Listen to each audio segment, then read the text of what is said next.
Welcome to another video. Today we're going to be looking at the full review of the Finalmouse Ultralight X. Today we're going to be looking at the medium shape. I don't have the mini, but it's basically the same. It's been a few months that I've been using this mouse almost daily since it's one of my favorite shapes, and it almost instantly became my main since it got delivered to my house. But this doesn't necessarily mean it's a good thing. There's a lot of things to mention about this mouse and to point out, and there's also been a ton of drama involved with this mouse since its launch. And in this video, I'm going to try to go over all of them, my opinion, and just my overall experience with this mouse. And lastly, give you my general thoughts about this mouse from a point of view of a reviewer and also a consumer. So without any more delays, let's get started with my general thoughts. And like I said before, this mouse became my main since the moment it got to my house, purely because the shape is just identical to the Starlight 12, which is the previous Finalmouse lineup, and specifically the medium shape became my main mouse for over a year before I was a reviewer and just a regular player. So I'm extremely familiar with the shape, and it was pretty easy to instantly pick it up, and it was very comfortable for me to use since it's known for being good for claw grip. Maybe not on the more aggressive claw grip side, but definitely good, and also for fingertip grip. But even then, I still find it to be very enjoyable. And especially with the 38 grams of the medium size Ultralight X, it definitely becomes a very great experience during gaming. And even though it was originally advertised and still is at a different and lower weight, I find it very hard to complain for a sub 40 grams full-sized mouse, since there still is little to virtually no feeling of holding something in hand. However, what I can complain about is the coating, because it's basically non-existent and kind of forced me to throw in some aftermarket skates, but the included ones aren't bad. I just rather use the cicada wings instead, but any other grip tips could do the work just fine. Another thing to mention is that the fiber composite build feels very cheap and weak, and as you can see, you can just press in the hump with your finger with no effort. And even though this is not an issue and not noticeable at all during gameplay, it does take away that premium feel from a $200 mouse, because my unit also developed flexing and creaking on the side on day one after just a couple of hours of use, and I was not dead gripping the mouse at all. And in fact, I didn't even play that much that day. I was just regular Google browsing and editing videos. But even then, and after all those downsides, if you want to call them, the performance of the mouse and also my own performance in game has been great, with the 4K polling rate being consistent and the 8K polling has yet to be available. So to keep talking about the good things about this mouse, let's get started right away with the pros. With the Finalmouse medium shape being as known as it is, I probably don't have to cover this, but we are going to get started with the shape of this mouse, talking about the good things, the benefits, and also what grip style it's best suited for, starting with the versatility that this shape has, being good for claw grip, fingertip, and almost even palm grip. Probably not being the best for this last one, but something similar can be pulled off, with the flat sides, the low profile clicks, and the low back hump being good enough for relaxed claw and even fingertip grip, with the only thing to desire being more narrow, with the small shape being better for fingertip. And like I said before, the shape being very comfortable and versatile, enabling us to switching our hand position and finger position as we like. To talk about something else, let's get started with the main switches and the side buttons, being definitely an improvement from the Starlight 12, with them being more lighter fluctuation and more spammable. Maybe not the best out there, but definitely enjoyable, and like I said, more importantly, an improvement. And to better show this off, I am going to leave you with a little small sound test I made.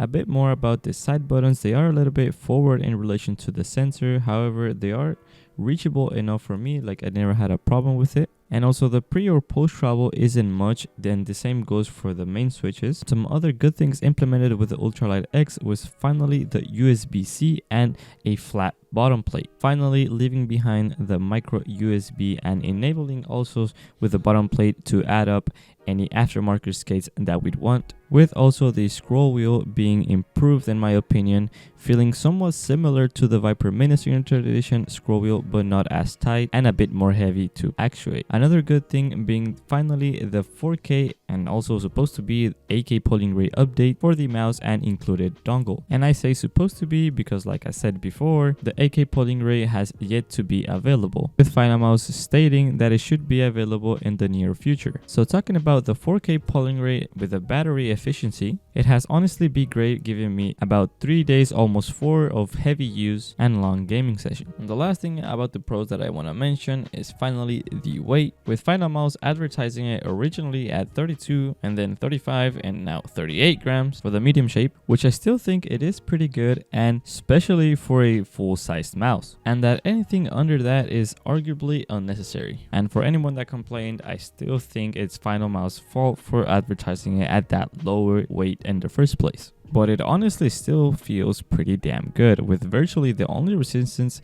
being from the mousepad movements and your own hand, making it great for tracking games and also target switching games, because switching from one direction to the other honestly becomes pretty easy. And for the more static FPS gamers, the only real benefit you're getting from this is at the moment of flicking. With nothing much else to say about the good things, and without further ado, let's get started with the specifications and the technical stuff about this mouse. Once again, starting with the shape of this mouse, we are gonna go look at the dimensions of the mouse. So for the medium shape, it is going to be 121 millimeters long, 57 millimeters wide, and 37 millimeters high, which works great for my medium-sized hands, which are 18 by 10 centimeters. So for people with anything above that should also be fine, and if you have smaller hands than mine, you should probably go look at the small shape. And just to mention it again, this mouse and the included dongle do support 4K polling rate, with the 8K polling rate being a future update.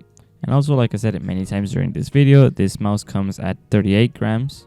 And just to mention the other sizes they have, which is cheetah, lion, and tiger, which is small, medium, and large, with all of them being currently sold out, but they will come in future continuous batches, somewhat similar to what they do with the Viper Mini Signature Edition, that every once in a few months they do another drop. And they all go for around $190, which after taxes comes to $200 basically. So for anyone interested, I recommend being aware of the Finalmouse Twitter, where they announce everything you need to know and all the new drops. And now let's get started with the software, which is a web-based software called Xpanel. And starting with the overview page, it shows us all the current settings of the mouse, whether it's the DPI, the polling rate, the lift off distance, and the motion sync, as well as the current firmware version and the battery life. And in the next tab, we will find the DPI settings, which go from 400 to 6400, with sadly only having these 5 stages available and not a slide bar. And in the next tab, we will have the lift of distance settings, which go from 1 to 2 millimeters. And in the next tab being the motion sync settings to only on and off.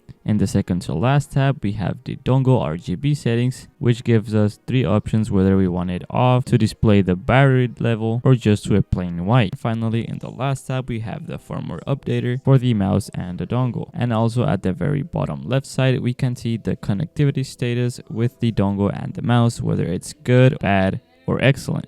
And that's pretty much gonna be it for all the technical stuff and the specifications to the mouse that I have to mention. So now we're gonna get started right away with the cons, and after that with my final conclusion.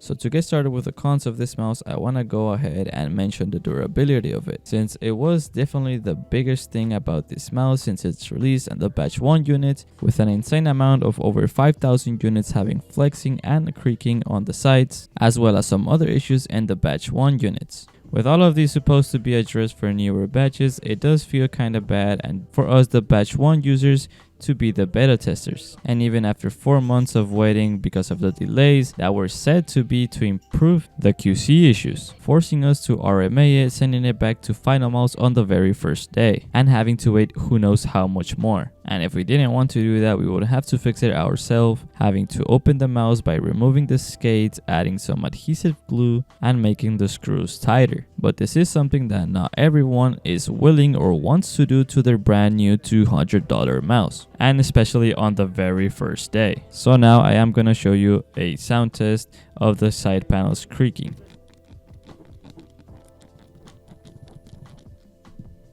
As you guys see, there's an insane amount of creaking on the side panels, and it does become insanely uncomfortable especially at the beginning, just straight up making me use another mouse with a better build construction, because the Ultralight X just at one point became really unusable for me to even just Google browse or really any other thing I wanted to do with a mouse. And it did really disappoint me a lot and gave me such a hard time on using this mouse at the beginning, especially because I really love the shape and enjoy playing with it. So this definitely ruined my experience with the mouse, not feeling premium at all, which again is something I do not want to watch or experience for a $200 mouse. So finally heading over to some of the other cons. If we do choose to open the mouse and we happen to ruin the skates, we will have to buy another aftermarket skates, which is even more money invested in this mouse, which again in the first place shouldn't be a thing. And whether the stock Ultralight X skates were good or not, we will have to add a new set, and the same goes for the coating. With it being so bad, we have to add some grip tapes, which again results in an aftermarket purchase, which even adds more money to it. And I understand that this is more of a subjective thing, but I have the feel that most people will add some grip tapes and aftermarket skates. And there's some other things I could mention but have already been addressed by Finalmouse, so I'm just gonna skip them and we're gonna get started with the final conclusion. Finally, we make it to the last part of the video, which is my conclusion, whether I recommend this mouse or not, and what I think about it after all these months. The Ultralight X being as great as it is in performance, I do still find it very hard to recommend overall, since it lacks that premium feeling from the $200 that you're paying and from even previous lineups of Finalmouse. With the possibility of coming with many QC issues right off the box, it just makes it very hard to recommend to most of the people.